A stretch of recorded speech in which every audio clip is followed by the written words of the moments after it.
자, 다음은 먹소입니다. 메르소는 절대 강자인 이제 꼼트라퐁에 대해 먼저 이야기 드리겠습니다. 2022 빈티지의 수확은 8월 29일에 시작이 됐고요. 9월 4일에 마무리되었다고 합니다. 잠실조가 알코올 볼륨은 13.5도이고 pH는 이제 3.5도 정도였다고 하네요. 레드 와인들의 경우에는 50%의 줄기를 사용했고 특히나 이제 볼렌, 쌍뚜노를 눈여겨봐야 한다고 이야기해 주었습니다. 사실 꼼트라퐁의 경우에는 화이트 와인만 눈여겨보시는 분들이 많으신데요. 레드 와인 역시 아주 매력적인 와인을 생산하고 있습니다. 기회가 되신다면 이제 라퐁의 레드 와인들도 꼭 한번 만나보시기를 추천해 드립니다. 그리고 화이트 와인의 경우 전반적으로 굉장히 큰 스케일을 지니고 있다고 이야기를 해주었는데 특히나 이제 몽라시의 경우에는 뉴요크에서 9개월 동안 숙성을 시켰고 이제 유즈도크로 옮겨서 나머지 숙성 기간을 채울 것이라고 합니다. 언제 봐도 참 멋진 와인들이에요. 이 작가님 저하고 한번 방문해 보시지 않았나요? 라퐁? 네, 방문 같이 했었죠. 그때 몽아시아 먹고 진짜 오. 이랬었는데 이제 도미니크 라퐁은 공식적으로는 이제 은퇴를 한 상황이지만 아직도 큰 행사는 도미니크 라퐁이 직접 진두지휘를 하고 있습니다. 지금 촬영일 기준으로 이제 제가 지지난주에 LA에서 왔죠.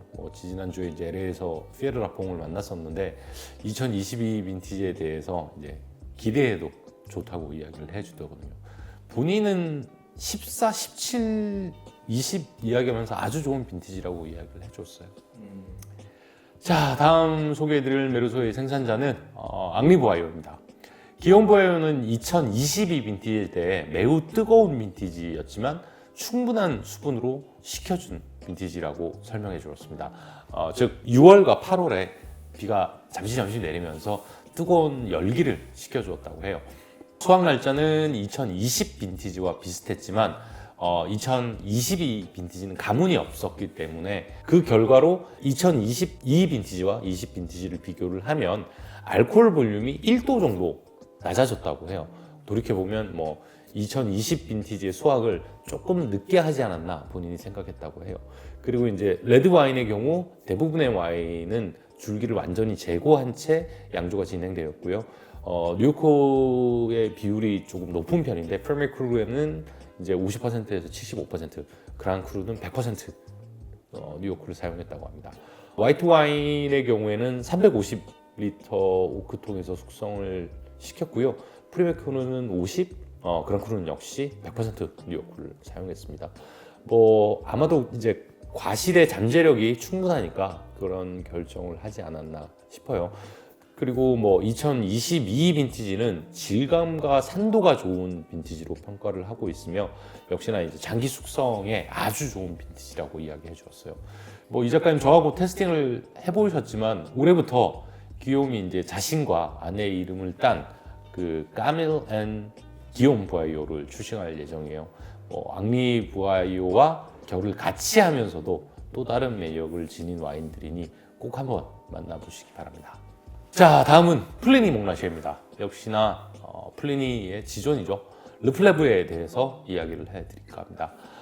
지난 2월 LA에서 만난 피에르 뱅상은 2022 빈티지가 모든 것이 조화를 이룬 아주 좋은 빈티지였다고 이야기해 주었습니다. 겨울은 따뜻했고 4월까지 아주 건조한 날씨가 이어졌으며 4월에 내린 이제 서리 때문에 약간의 피해는 있었지만 이후에 아주 좋은 날씨가 지속되었다고 합니다. 그리고 6월까지 따스한 날씨가 지속되었고 6월 3일과 4일에 연이어 내린 비로 더위를 좀 식혀줬다고 해요. 이후 다시 또 건조한 날씨가 8월까지 이어졌지만 8월 25일에 수확을 시작했다고 합니다. 뱅상 같은 경우에도 이제 2022 빈티지에 대해서 2020 빈티지와 상당히 유사한 빈티지라고 생각이 된다고 이야기를 해줬고 또 장기 숙성이 아주 적합한 빈티지라고 이야기해 줬습니다. 사실 이번에 LA에서 르플레브의 레드 와인들을 제법 많이 테스팅했는데요. 물론 이제 매종 와인들이었지만 레드 와인들 역시 수준급의 퍼포먼스를 보여줬습니다. 르플레브가 화이트에 올인을 하다가 이제 레드 와인을 조금씩 생산하게 된 거는 이제 와인메이커이자 이스테이트 매니저인 이제 피에르 뱅상의 입김도 컸고 사실 피에르 뱅상이 레드도 잘 만들었거든요. 아, 그래서 피에르 뱅사의 의견이 강하게 작용을 했다고 해요. 뭐 이전에도 레드 와인을 수준급으로 만들었으니까 어쨌든 뭐 2022 제가 테스팅을 해보지는 않았지만 아주 인상적인 와인이 생산될 것 같습니다. 자, 다음은 샤샤뉴 몽라쉐입니다. 가장 먼저 소개해드릴 생산자는 제가 생각하는 최고의 생산자 버나드 모로입니다. 버나드 모로는 올해 알렉스 모로로 와이너리 이름을 바꿨어요. 와인 메이커자 오너인 알렉산드레는 2022 빈티지에 대해 2020 빈티지에 이어 두 번째로 빠른 8월 25일에 수확을 시작했는데 수확 시점을 고르는데 상당히 많은 고민을 했다고 해요. 수확이 늦어지면 포도의 당이 지나치게 올라가기 때문에 포도가 최대한 잘 익은 상태에서 수확하기 위해서 노력을 했고 포도가 과숙되는 것을 피하려고 노력을 했다고 해요. 배럴에서는 약 한 12개월 동안 숙성을 시켰고 스테인리스 통으로 옮겨서 안정화를 거친 뒤 병입할 예정이라고 해요. 뭐 알렉스가 2022 빈티지의 이제 특징에 대해서는 강한 파워와 복합미를 지닌 빈티지로 이제 장기 숙성에 적합하다고 이야기를 해줬는데 지난 가을에 테스팅한 레드 와인 역시 아주 좋았어요. 뭐 생각보다 레드 와인이 좋았어. 그렇죠. 레드 와인 아주 좋았죠. 뭐 첫 번째 빈티지인 클로드 부족 100% 홀클러스던데 아주 좋았고 그 다음에 뽀마, 프메크루, 페르미에트도 아주 좋았고요. 물론 이제 화이트 와인은 뭐 나무랄 것 없이 아주 좋았는데 첫 번째 빈티지죠. 이제 끓여봤다 몽라쉐를 올해 만들기 시작했고 그 다음에 뭐 플래그십 와인인 바따 몽라쉐, 꼬르똥 샤를마뇨 역시 아주 인상적인 퍼포먼스를 보여줬고 뭐 그랑 루시오 레카이에레는 뭐 역대급 퍼포먼스를 보여줘요.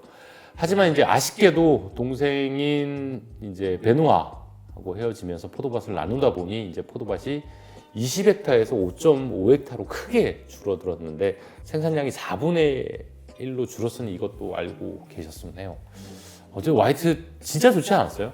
진짜 좋았는데 네. 다시 이제 4분의 1로 주니까 그런 건 좀 안타까웠어요. 레이블은 옛날 레이블이 좀 더 이뻤는데. 그런 얘기 하시면 안 돼요. 알렉스 형 삐질지도 몰라요. 아 근데 알렉스 사람이 너무 좋아서 네. 동생하고 헤어지고 나서 아유. 근데 좀 궁금해요. 원래 반반을 하는 게 프랑스 법으로 알고 있는데 와이너리를 가져갔나? 그래서 그런가? 어쨌든 뭐 사실은 그래서 뭐 다른 수입사에서 수입을 해도 좋지만 베노아 모르도 와인 굉장히 좋거든요. 근데 저는 이제 알렉스 모르 때문에 베노아 모르는 수입을 알렉스 형이 못하지. 약간 화낼지도 몰라요. 네. 버나드 모로도 아주 좋습니다. 베노아 모로도 기회 되시면 베노아 모로도 한번 만나보세요. 그러니까 이제 베르나르 모로가 알렉스 모로, 베누아 모로 두 개로 쪼개진 거죠. 그렇죠. 네. 네.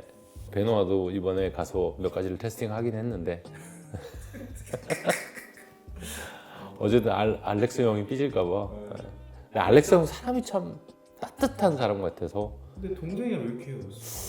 간혹 그런 경우가 있죠. 예를 들어서 뭐 하모네도 그랬고 하모네도 동생하고 잘 만들다가 찢어지고 사실은 하모네는 둘이 있을 때가 정말 빛이 났었는데 옛날에 정말 좋았어요. 하모네 같은 거 89 빈티지 89 하모네 같은 거 진짜 화이트 예술이었는데 좀 아쉽긴 해요. 네. 어쨌든 다시 돌아가서 다음 소개해드릴 생산자는 이제 샤샤뉴 몽라쉐의 우리 친구 폴피오입니다. TFO는 2022 빈티지에 대해 이제 페놀이 최적의 상태로 숙성이 이르렀을 때 이제 수확하는 것이 목표였고 특히 무더운 빈티지를 지속적으로 경험하면서 좋은 산도를 지닌 포도를 생산할 수 있도록 포도를 재배할 때 이제 기호가 이렇게 열리면 덩굴을 잘 엮는 방식으로 채택했다고 해요.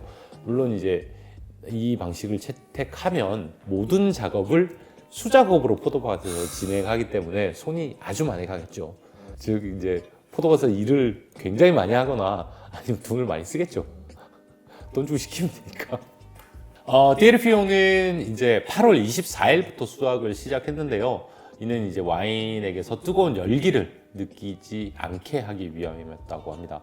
그리고 포도는 2020 빈티지와 비슷할 정도로 높은 당도를 지니고 있어 산도를 살리는 데 중점을 두었다고 하고요. 아주 낮은 압력으로 프레싱을 해서 이제 퓨어한 스타일의 와인을 만들기 위해 노력했다고 해요.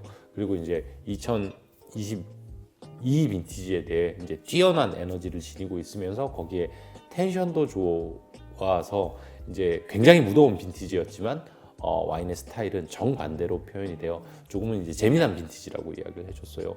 개인적으로는 뭐 라로마네 아주 좋았고 바따도 아주 좋았어요. 근데 사실 부르고뉴 블랑 생도방부터 다 좋았어요.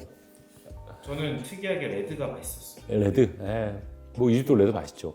저는 개인적으로 버나드 모로, 알렉스 모로.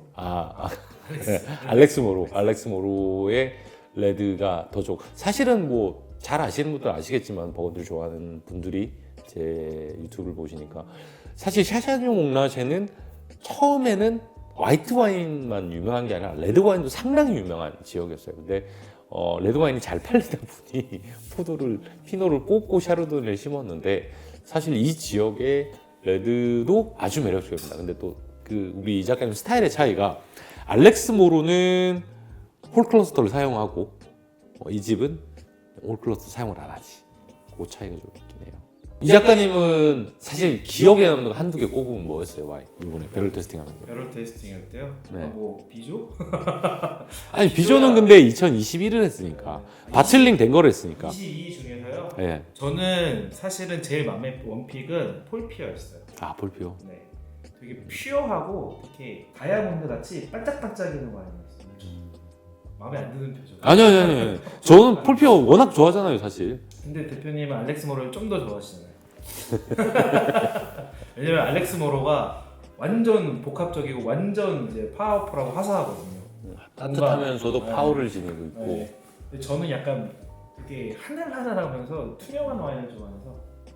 하늘하늘한 걸로 치면 이번에 진짜 매력적이던 거는 이번 클레제 알리고. 이번 클래즈 알리고떼. 그러니까 하나만 치면은 알리고떼인데 전체적으로 봤을 때는 폴피오. 그럼 이 작가님 이번에 뭐 비조 다 떠나서 제일 좋은 게 그러면 그 이번 클레제 알리고떼 제일 그게 좋았어요? 너무 충격. 진짜 그러니까 진짜 그 충격. 진짜. 뭐지? 네. 이랬거든요. 다 마시면. 제가 아까 설명을 드리면서 그 말씀을 드렸잖아요. 도분의 알리고떼하고 비교도 맞아요, 좋다. 맞아요. 아니 진짜 장난 아니에요. 왜냐면 그 앞에 스케줄이 그 AF 그룹이었잖아요. 네. 그 심지어 리시브를 2장을 테스팅했잖아요. 그럼 이제 나오면서 우리 그랬잖아. 와 다음에 이번 클래제 뭐 잘 만들긴 하지만 마티아스한테 좀 발리겠지. 발리겠지 생각을 했는데 뭐야? 저는 약간 몽라쉐 계열인 줄 알았어요. 그냥 거의 진짜 모아시 느낌이었어요. 진짜 좋았어요. 와. 그래서 이것도 이제 티보한테 저기 근데 포도밭 사면서 이 집도 가격이 너무 많이 스멀 네. 올라가고 있는데 어쨌든 굉장히 인상적이었고 가장 인상이 깊었던 거는 진짜 저도 사실 이번 클레제의 알리고떼 예, 진짜 제일 인상 깊었고, 레드는 뭐 의견 없이 뭐 비조도 좋았지만은 사실은 2022 에프 루시브로 리시브로. 진짜 와 향이 진짜 미쳤었어요 진짜. 제 멘트 정확히 얘기해요. 내가 와이너에서 이런 부탁한 거 거의 처음인데 한 잔만 더 먹을 수 있겠니? 이렇게 물어봤어요. 그래서 마티스 그랬어요. 웃으면서 오 또 먹어. 그래서 이만큼 따라주더라고요. 그래서 테스팅에서 진짜 좋았었고, 조금 이제 어려웠던 테스팅은 이번에 아루난트. 앙트 저희가 이번에 2020 빈티지 이제 테스팅했었잖아요. 근데 아주 좋긴 한데 와인이 점점 더 퓨어하고 점점 더 이제 좀 펄사이즈하다고 해야 되나? 그러니까 와인이 그 집도 이제 와인 글러브를 많이 쓰거든요. 네. 최근 트렌드가 되는 것 중에 하나가 오크 숙성이 아니라 와인 글러브잖아요. 그래서 라쇼도 그렇고 와인 글러브를 상당히 많이 쓰는데, 와인 글러브 가지고도 한번 이야기를 해 보면 재밌을 것 같지 않아요? 자, 어쨌든 뭐 2022 빈티지에 대해서 오늘 설명을 좀 드렸습니다. 전반적으로 이제 레드와 화이트 모두 아주 좋은 빈티지로 남지 않을 듯합니다. 뭐 큰 스케일을 지니고 있으면서도 이제 뛰어난 애시디티와 텐션까지 지닌 아주 좋은 빈티지가 되지 않을까 생각해요. 뭐 일부 와이너리들은 앞서 설명드렸지만 2017 빈티지와 유사하다고도 하고, 또 일부 생산자는 2020 빈티지와 유사하다고도 하는데 이건 관점의 차이가 아닐까 생각을 합니다. 그리고 개인적으로는 앞서 언급드렸지만 2009 빈티지, 굉장히 접근성이 좋은 빈티지요. 과일 캐릭터 풍부한, 거기에 파워를 좀 한층 업그레이드한 아주 좋은 빈티지가 되지 않을까 생각해요. 이제 올해 말이나 내년 초에 이제 2022 빈티지를 많이 만나실 수가 있을 건데, 기회가 된다면 꼭 한번 만나보세요. 접근성도 아주 좋은 빈티지라서. 자, 지금까지 와인 마시는 아톰 이준혁이었습니다. 감사합니다. 저는 다음 시간에 또 찾아뵙겠습니다.